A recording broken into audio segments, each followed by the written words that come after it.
అందరికీ నమస్తే. నేను మాధురి. ఇవాళ మా పొలంలో పసుపు వేసుకోవడానికని వెళ్తున్నాము. ఈ పసుపును నేను ఒక ఫార్మర్ దగ్గర నుంచి తెప్పించుకున్నాననమాట. ప్రతి సంవత్సరం పసుపును పండిస్తాం కాబట్టి కొంచెం సీడ్‌ని మళ్ళీ నెక్స్ట్ ఇయర్‌కి పెట్టుకునేవాళ్ళం. కాకపోతే ఈ సంవత్సరము మాకు పసుపు అనేది సరిగ్గా రాలేదు. అందుకోసం అని చెప్పి మేము వచ్చిన పసుపునంతా కూడా పౌడర్ చేసి పెట్టేసుకున్నాము. సీడ్‌ని వేరే ఫార్మర్ దగ్గర నుంచి కొనాల్సొచ్చింది.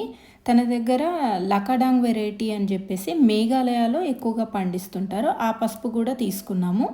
ఇంకా వడ్లు కూడా తీసుకున్నాము ఈసారి. ఇది ఒకటి వచ్చేసి BSR2 అనేది, ఇది వచ్చేసి లకాడాంగ్ పసుపు అనమాట. ఈ 2 వెరైటీలు తీసుకున్నాను. ఈ లకాడాంగ్ పసుపు వచ్చేసి హైయెస్ట్ కర్కుమిన్ కంటెంట్ ఉంటుంది, చాలా మంచిది పసుపు. ఇంకా వడ్లు కూడా తీసుకున్నాను అనమాట. కుంకుమసాలి వెరైటీ తీసుకున్నాను, ఇంకా మినుములు తీసుకున్నాను. మినుములు ఇప్పుడు ఏం వేయట్లేదు, తర్వాత వేస్తాము. ఇప్పుడు ఇంకా నేను ఫామ్కి బయలుదేరుతున్నాము. మార్నింగ్ ఇప్పుడు 7 o'clock అయిపోయింది. ఫామ్ హౌస్ టెర్రస్ మీద కూడా కొంచెం వాటర్ ప్రూఫింగ్ చేయించాలని వాటికి కావాల్సిన సామాన్ తీసుకెళ్తున్నాం. మనుషులను కూడా హైదరాబాద్ నుంచే తీసుకెళ్ళాం మేము. ఇక్కడ నర్సరీలో మేము కొద్దిగా టమాటా నారు తీసుకుందామని చెప్పి ఇక్కడ ఆగామన్నమాట. ఇక్కడ ఓన్లీ టమాటా నారు, మిర్చి నారే ఉండింది. మిర్చి ఇప్పుడు వేయాలనుకోవట్లేదు, అందుకని టమాటా నారు తీసుకొని వచ్చాను.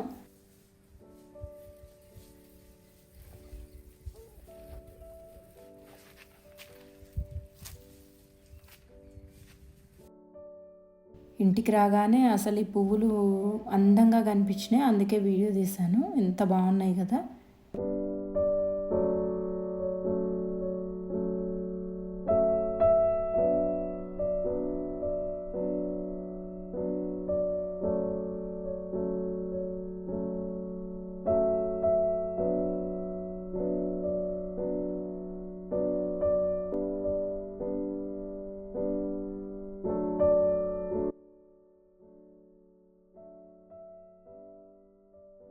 పసుపు వేయడానికి విత్తన శుద్ధి చేసుకుంటున్నాము.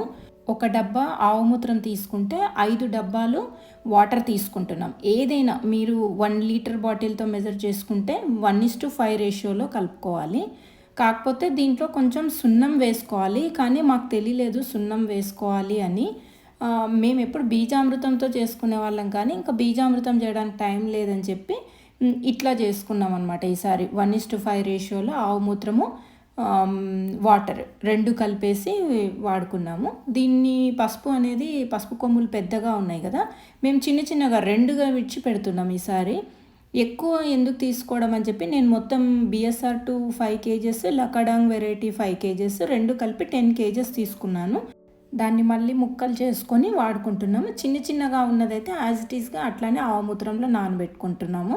యాక్చువల్గా ఆవుమూత్రంలో మేము ఒక 10 to 15 minutes దాకా నేను నానబెట్టాను. కానీ తర్వాత ఫార్మర్ అన్నారు సున్నం వేసుకోవాలి, సున్నం వేసుకోకపోతే జర్మినేషన్ పర్సంటేజ్ అనేది తక్కువ అవుతుంది అని అన్నారు. కాకపోతే ఎవరైనా ఇట్లా చేసుకునే వాళ్ళు ఉంటే సున్నం కంపల్సరీగా కలుపుకోండి. ఇక్కడ మేము చిలగడ దుంపలు కూడా నానబెట్టాము. ఇప్పుడు వచ్చేసి ఇది లకాడాంగ్ వెరైటీ అనమాట. ఈ లకాడాంగ్ వెరైటీని కూడా చిన్న చిన్న ముక్కలను చేసుకుంటున్నాము. చిలగడ దుంపలు చాలా టేస్టీగా ఉంటాయని చెప్పి ఒక రైతు నాకు తెచ్చిచ్చారనమాట అవి. ఈ ఫార్మర్ నాకు పసుపు ఇస్తున్న ఫార్మర్కి దగ్గరలో ఉంటారు, అయితే అతనికి ఇచ్చారనమాట. ఇతను పసుపు ఇస్తున్నారు కదా తనకి, ఇవి కూడా ఇవ్వండి అని చెప్పి తన దగ్గరకు వచ్చి ఇచ్చారంట. నాకు ఎంతో సంతోషం అనిపించింది. మనం 10 మంది దగ్గర నేను రైతుల దగ్గర ఏమైనా డౌట్స్ ఉంటే క్లారిఫై చేసుకోవడానికని వాళ్ళకి కాల్ చేస్తుంటాను. అప్పుడు అతను మా దగ్గర ఈ వెరైటీ ఉంది తీసుకోండి, నేను ఆ ఫార్మర్కి ఇస్తాను, మీరు కలెక్ట్ చేసుకోండి అని చెప్పి ఇచ్చారు. నాకు చాలా సంతోషం అనిపించింది. అప్పుడు 10 మందితో మనం నిజంగా మంచిగా మాట్లాడితే తప్పకుండా వాళ్ళు మనకు సహాయం చేస్తారు అని అన్నదే దీనికి ఇదే నిదర్శనం.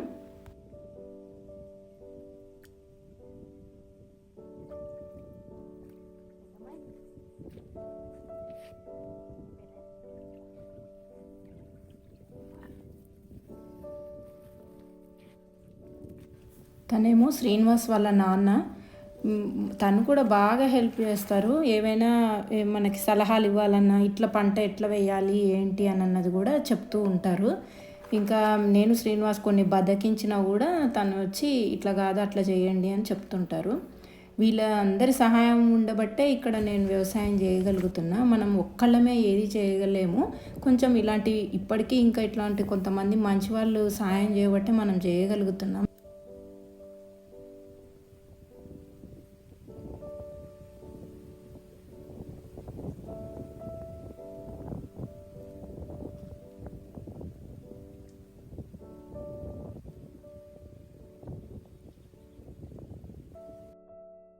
మా టెర్రస్ మీద వాటర్ ప్రూఫింగ్ చేస్తున్నారు. యాక్చువల్‌గా ఇది ఈకో ఫ్రెండ్లీ కానే కాదు. కాకపోతే మేము ఫస్ట్ ఏమనుకున్నామంటే అసలు సిమెంట్ ఎక్కువ వాడకూడదు అన్న కాన్సెప్ట్‌తో కట్టాము. కాకపోతే వాళ్ళు స్లాబ్ అనేది సరిగ్గా వేయలేదు. మేము ఉన్న రోజు స్లాబ్ వేయమంటే ఆ రోజు ఎవ్వరు లేబర్ రాలేదు. ఇంకా నెక్స్ట్ డే మా కజిన్ డాటర్‌ది మ్యారేజ్ ఉండింది. మేము వెళ్ళక తప్పలేదు. ఇంకా ఆ రోజు వీళ్ళు సరిగ్గా వేయలేదు. కాబట్టి ఇక్కడ పైన వర్షం వచ్చినప్పుడు వాటర్ మొత్తం ఆగిపోతున్నాయి ఇంకా. రేపు ఫ్యూచర్‌లో మళ్ళీ ఎప్పుడైనా గానీ ఆ వాటర్ అట్లా ఆగినప్పుడు కింద లీక్ అవుతాయి అని జెప్పేసి మళ్ళీ వాటర్ ప్రూఫింగ్ జేపిస్తున్నాం పైన. ఎందుకంటే మేము ఒక్కసారి స్లాబ్ వేసిన తర్వాత ప్లాస్టరింగ్ అనేది చేయలేదు మళ్ళీ. మేము తక్కువ సిమెంట్ వాడాలి అన్న కాన్సెప్ట్ తోటి ముందుగానే కింద మనం స్లాబ్ వేసేటప్పుడు బేస్ కోసం అని చెప్పి పెద్ద పెద్ద ప్లైవుడ్ షీట్స్ తెచ్చి దానికి సపోర్టింగ్గా పెట్టామన్నమాట. ఎందుకంటే చిన్న చిన్నవన్నీ కింద మార్క్స్ పడకూడదు అని చెప్పేసి పెద్దగా నీట్గా ఉండాలని చెప్పి అంత కష్టపడి చేస్తే కూడా సరిగ్గా స్లాబ్ అనేది ఈవెన్గా రాలేదు. మళ్ళీ డబల్ పని చేయక తప్పలేదు. అందుకని ఈసారి మనుషులను కూడా ఎక్స్పీరియన్స్డ్ ఉన్న వాళ్ళని హైదరాబాద్ నుంచే తెచ్చుకున్నాం. ఇది 1 డేలో పూర్తవుతుంది అని చెప్పి ఇక చిన్న షీట్ వేసి మళ్ళీ కెమికల్ కోట్ అనేది వేస్తున్నారు. దానిపైన మళ్ళీ మొత్తం ప్లాస్టరింగ్ చేయాలి.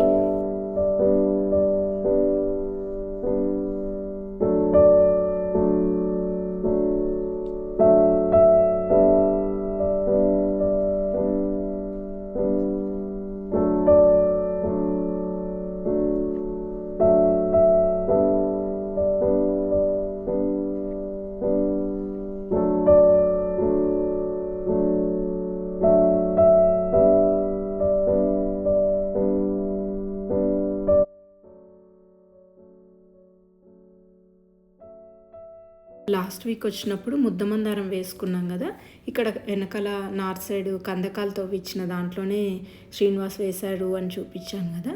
అసలు కలర్ చూడండి ఎంత బాగుందో. చాలా రోజుల నుంచి వెతుకుతున్నాను నేను ఈ కలర్ కోసము. ఇప్పటికి దొరికింది ఆ కలరు. ఇంకా పూజకి తీసుకుందామని చెప్పి పువ్వు తెంపుతున్నాను నేను. దేవుడికి పెట్టానన్నమాట. నేను ఇక్కడికి వచ్చినప్పుడు పూజ కంపల్సరీ చేస్తాను. మ్యాక్సిమం ఎంతవరకు వీలైతే అంతవరకు పూజ చేస్తాను. ఇవాళ పసుపు వేసుకోవాలని అనుకున్నాం కదా, కొంచెం దేవుడి దగ్గర పెట్టి కొద్దిగా పూజ చేసి పసుపు వేస్తున్నాము. ఇవాళ పసుపు పంట వేయడానికి ముందు నేను కొన్ని కొమ్ములు అక్కడ పెట్టాను అనమాట. ఇంకా ఇప్పుడు ఆరిపోయిన వాటిని మళ్ళీ పొలంలో నాటుదామని తీసుకెళ్తున్నాం. అంతవరకు లకాడాంగ్ పసుపు కూడా ఆరుతుంది. ఇంకా మేము ఇది ఇంకో వెరైటీ తెచ్చుకున్నాం కదా, BSR2 అనే వెరైటీని మళ్ళీ మేము ఆవు మూత్రంలోనే కాకుండా ట్రైకోడెర్మా కూడా కొద్దిగా వేసి మొత్తం మిక్స్ చేసుకుంటున్నాము. నాకు లాస్ట్ ఇయర్ బాగా ఎక్స్పీరియన్స్ అయ్యింది కదా, సరిగ్గా విత్తన శుద్ధి చేసుకోకుండా వేసినందుకో ఏమో తెలియదు కానీ అస్సలు క్రాప్ అనేది సరిగ్గా రాలేదు. అదొక్కటే కాదు, మేము చేసిన మిస్టేక్స్ చాలా ఉన్నాయి. ఇంకా మిస్టేక్స్ చేసినవి మనకి ఈ ఇయర్ తెలిసి వస్తాయి కదా, ఇంకా అవన్నీ చేయకూడదు ఈ ఇయర్ అని మ్యాక్సిమం ట్రై చేస్తున్నాము. అందుకే ఈసారి విత్తన శుద్ధి ప్రాపర్గా 2 సార్లు చేసుకుంటున్నాము. ఆవు మూత్రంతో చేసుకుంటున్నాము, మళ్ళీ ట్రైకోడర్మా కూడా లేయర్స్గా వేసుకుంటున్నాము. మేము ఆల్రెడీ భూమిని రెడీ చేసి పెట్టుకున్నాం కదా, ఇప్పుడు నాటడానికి వెళ్ళాలి.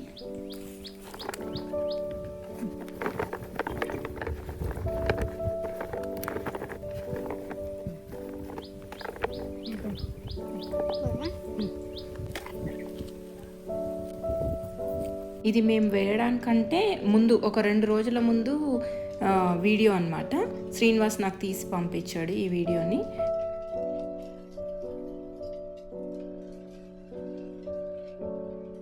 ఎంత మామిడి కొమ్మలు కట్ చేసినా కూడా అసలు ట్రాక్టర్కి బాగా అడ్డం వస్తున్నాయి. ఇవి రోటోవేటర్ తోటి మొత్తము భూమినంతా కూడా చదును చేయించి పెట్టుకున్నాము.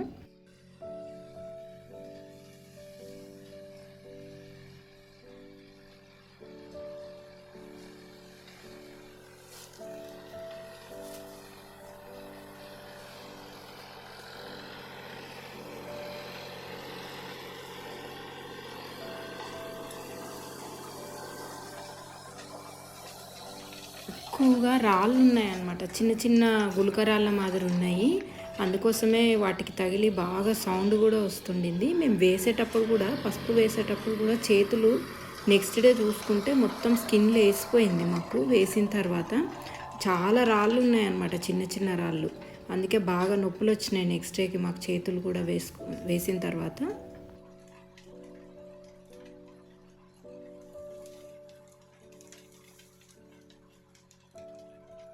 పసుపు వేయడానికి ముందు శ్రీనివాస్ ఇట్లా ట్రాక్టర్తో చిన్న బెడ్స్ వేసి పెట్టాడనమాట. ఈ బెడ్స్ హైట్ సరిపోవు అని అన్నారు శ్రీనివాస్ వాళ్ళ నాన్న. ఇంకా మళ్ళీ మేము ట్రాక్టర్ కోసమని వెతుకుతూ ఉన్నాము. ఎవ్వరూ రాలేదు బెడ్స్ వేయడానికి. ఆ రోజు అందరూ బిజీగా ఉండడం వల్ల ట్రాక్టర్ కూడా రాలేదు. ఇంకా అందరికీ ఫోన్లు చేస్తున్నా లాభం లేకపోయింది. ఇక్కడ మీకు కనిపిస్తున్నది బావి. 1 ఎకరం పైన పొలం ఉన్న వాళ్ళందరూ కందకాలు తీసుకోవాలి, ఒక బావి కంపల్సరీ ఉండాలి అని విజయరామ్ గారు అంటూ ఉంటారు కదా. అట్లా నేను ఆయనని ఇన్స్పిరేషన్గా తీసుకొని నేను 2014లోనే ఈ బావి తీసుకున్నాం. సంపు ఉంటుంది కదా, మా సంపు పక్కనే ఒక బావి తవ్వించుకున్నాం. అందులో నుంచి వచ్చిన మట్టిని మేము ఆవుల షెడ్ కట్టుకోవడానికి వాడుకున్నాం అనమాట. ఇంకా ఎప్పుడు వర్షాలు పడ్డప్పుడు కొంచెం నీళ్ళు ఉండడం వల్ల ఇంకా ఎంత సమ్మర్ వచ్చినా కూడా ఎప్పటికీ నీళ్ళు ఉంటాయి చూడండి. ఇంతవరకు ఈ బావి ఎండిపోయిందే లేదు. కానీ నీళ్ళైతే ఎప్పుడు వాడుకోం. కానీ మేము ఇక్కడ దీని పక్కన ఒక బోర్ ఉంటుంది, ఆ బోర్కి రీఛార్జ్గా ఉంటుందని చెప్పేసి ఈ బావి అనేది ఇక్కడ తవ్వించుకోవడం జరిగింది. ఇంకా ట్రాక్టర్ వాళ్ళకి ఎన్నిసార్లు కాల్ చేసినా ఎవరు రాలేదు కదా. ఇంకా చివరికి ఆవులను తీసుకోవడానికని ఇక్కడ వస్తే నాకు ఒక తొండ కనిపించింది. అందుకనే ఇక్కడ ఆవు పక్కనే ఉండింది ఆ తొండ అని వీడియో తీశాను. ఇంకా ఇప్పుడు ఎద్దులను తీసుకొని పోతున్నాము. ఇంకా ఎద్దులతో బెడ్స్ వేస్తున్నాం. మేము ఎప్పుడు గుంటక చేసుకుంటున్నామని చెప్తాను కదా. దానికి ఏం చేస్తామంటే మేము కొన్ని క్లాత్స్ కట్టేసినాం. బెడ్స్ కొంచెం హైట్ రావడానికని, మట్టి దానిలో నుంచి బయటికి పోకుండా ఉండడానికి శ్రీనివాస్ ఏం చేశాడంటే ఇంకా బాగా క్లాత్స్ అన్నీ కట్టేసి ఇంకా దున్నుతున్నాడు. ఇంకా నీట్గా వచ్చింది. ఇంకా బెడ్స్ కూడా మంచి హైట్ వచ్చింది. ట్రాక్టర్ రాకపోవడం వల్ల ఇంకా ఆ రోజు పని అవ్వదు అని అనుకున్నాను యాక్చువల్గా. ఇంకా మన ఎద్దులతోనే దున్నేస్తే అయిపోతుంది కదా అని చెప్పి ఇంకా శ్రీనివాస్ అట్లా కట్టేసి తీసుకొచ్చాడనమాట.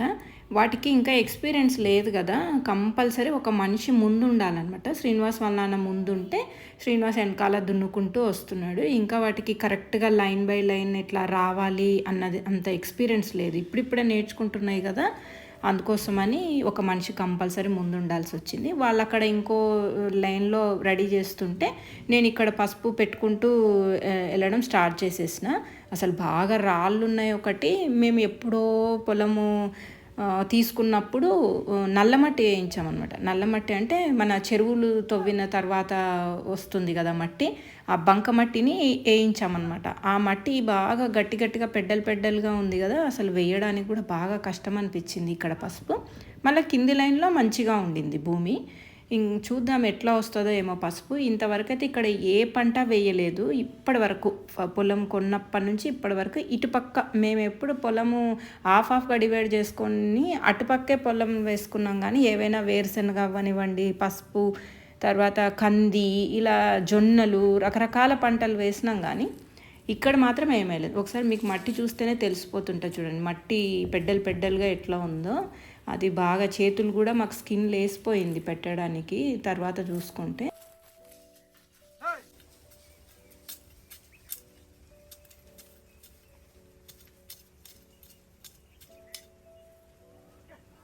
ఇంకా చేతితో తీయడం అవ్వట్లేదని చెప్పి కొడవలు తీసుకున్నాను. కొడవలు తీసుకొని ఇంకా అట్లా మట్టి లేపి పెట్టాను.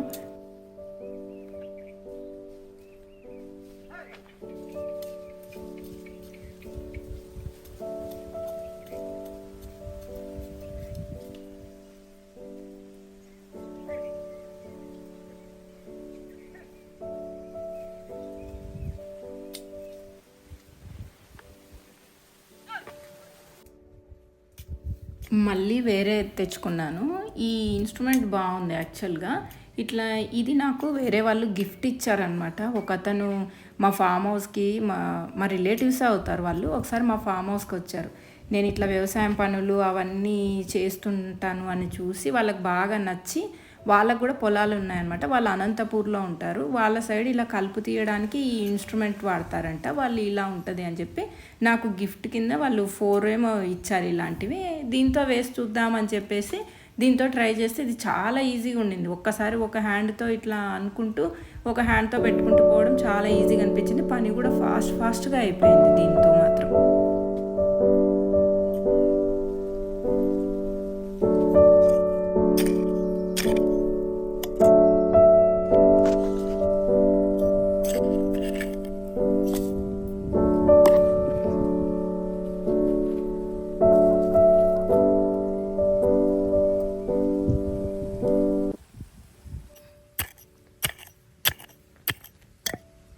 ఆ రోజు మాత్రం చాలా వేడి ఉండింది. అసలు పసుపు పెడుతుంటే చెమటలు నీళ్ళ మాదిరే కారిపోతున్నాయి అసలు. ఇంకా లంచ్కి వస్తే ఇంకా టైసన్ వచ్చింది. అంతసేపు టైసన్ ఎక్కడికి వెళ్ళిందో కనపడలేదు, కానీ ఇంకా మమ్మల్ని చూసేసరికి ఇంకా వచ్చింది.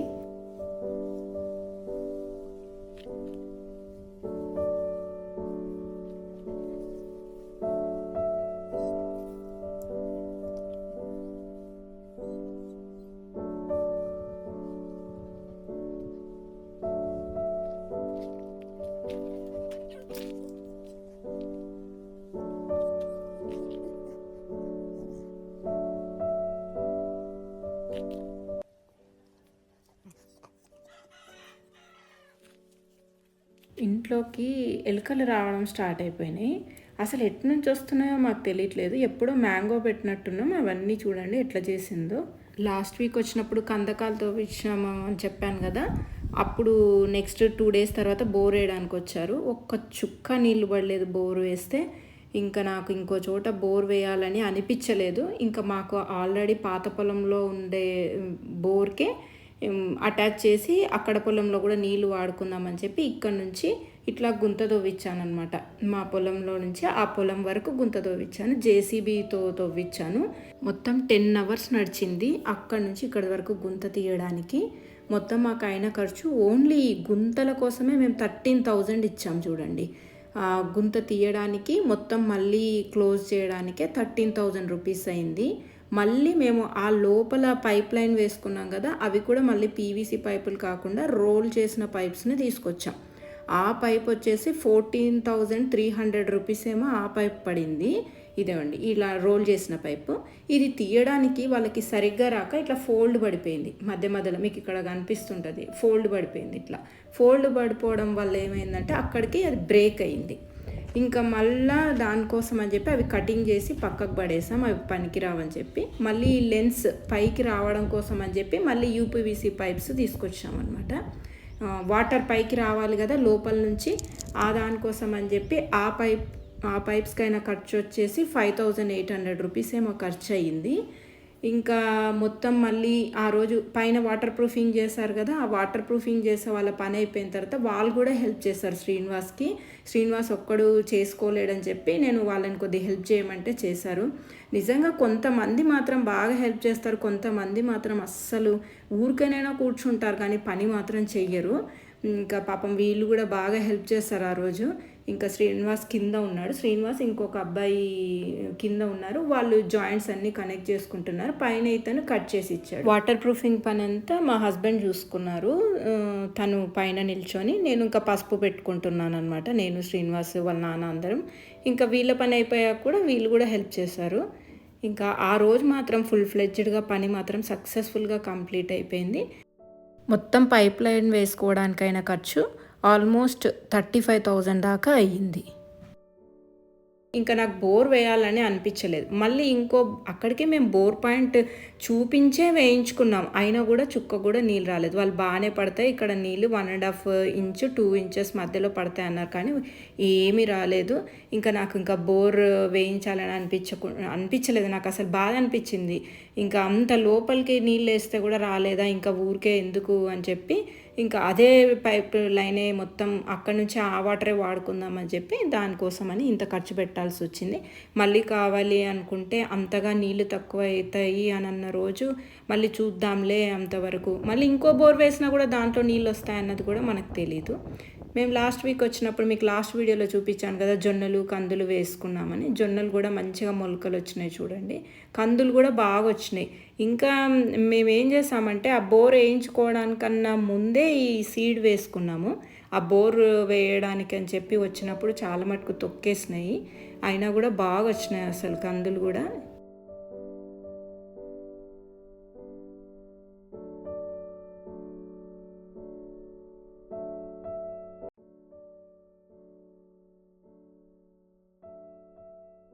ఎక్కడైతే అంతకన్నా ముందు ఉలవలు వేసుకున్నామో అక్కడ వచ్చిన మొలక మాత్రం చాలా బలంగా వచ్చింది. నిజంగా నవధాన్యాలు జల్లుకుంటే పొలం అనేది బలంగా అవుతుంది అని అంటారు. మొలక కూడా బాగా బలంగా వస్తుంది అంటారు కదా. నిజం అనిపించింది. నేను ఎక్స్పీరియన్స్ చేసిన ఎక్కడైతే ఉలవలు ఉన్నాయో అక్కడ బాగా వచ్చినాయి మొలకలు మాత్రం. మీకు ఇక్కడ ఖాళీగా కనపడుతుంది కదా గుంత, అక్కడ వరకు మాత్రం మాకు పైప్ లైన్ సరిపోలేదు.